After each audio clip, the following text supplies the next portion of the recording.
Сәлем достар, тағы да бүгін таңертең сіздермен көрістім. Бүгінгі күндеріңіз, демалыстық күндеріңіз қалай өтіп жатыр? Біздер бүгін погодамыз деген мынандай түнеріп, жаңбыр жауғысы келіп, салқын болып тұр. Базарға барамын деп едім, онымен базарға барған жоқпын. Тек үйдің шаруаларын жасадық, ертеңгіге дайындық. Сөйтіп жүргенде обед болды, обед іштік. Обед ішіп болған 41 сағат демалып тұр. Қайтадан кешкі ужин дайындау. Сондай жұмыстар. Қазір бізде 4-тің шайы бар енді. 4-тің шайы деген енді 4-тің шайы білмеймін. Сіздерде ондай бар ма? 4-тің шайы деген.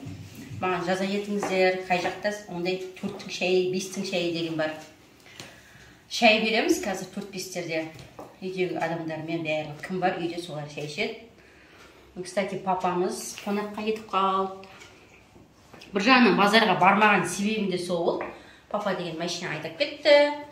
Қонаққа кетіп қалды, білмеймін, той ма, шілдехана ма бір нәрсе кетті. В общем, папа әлі жоқ. 4-ке дейін келем деп еді, оның келген жоқ. В общем, бүгін базар қалды. Бүгін базарға бармаймын. Сосын кешкі тамағымды бір жағынан пісіріп жатырмын, бір жағынан 5-тің шайын дайындап жатырмын, бір жағынан кешкі ужин дайындап жатырмын. Кеше біздер деген анда үйде қозы бар еді, кішкене қойдан кішілеу, сол қозыны сойып алдық. Кеше ет қылып астында ол ет тез піседі екен. Соны бүгін енді соның тоже қозының етін қуырып жатырмын. Тек жеңілдеп картошка пісіре қоям бүгінгеге. Сол ертең қыздар донер лаваш әкеліп беріп, ертең қыздарға донер пісіріп берем, олар донер деп жүр. Анан салатын алып берші қызым. Сонымен әжеңді алып жоғардан шақыр, әжеңді. Шай ішейік, 5-тің шайына келіңіздер. Маған комментарий жазып, лайк басуды ұмытып кетпеңіздер. Таңертең жаттығуыма барып келдім.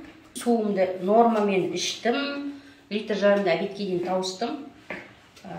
Содан кейін обед іштім, бірақ обедте енді кеше бешбармақ пісіріп едім, соны бешбармақты нан мен сорпасынан ішіп қойдым. Чуть-чуть іштім, бірақ енді кішкене кесемен. Қазір кешкіге мен ішпеймін. Кешкіге үйдегілерге картошка пісіріп жатырмын етпен, бірақ өзім кешкі ужинға оны жемеймін. Болса Гербалайфтың чайымен, алоэсімен ішіп, жеңілдегі коктейлін ішіп, кешкі солай ұстанам не етсеңіз, обедте манағыдай кішкене майлы сорпа ішіп қойдым. Негізі жалпы жылқының несінен ішкен жақсы ғой, енді қойдікі не желательно. Өзіме әйтеуір менің консультанттарым солай айтты. Қойдың еті кішкене ауырлау болады деп.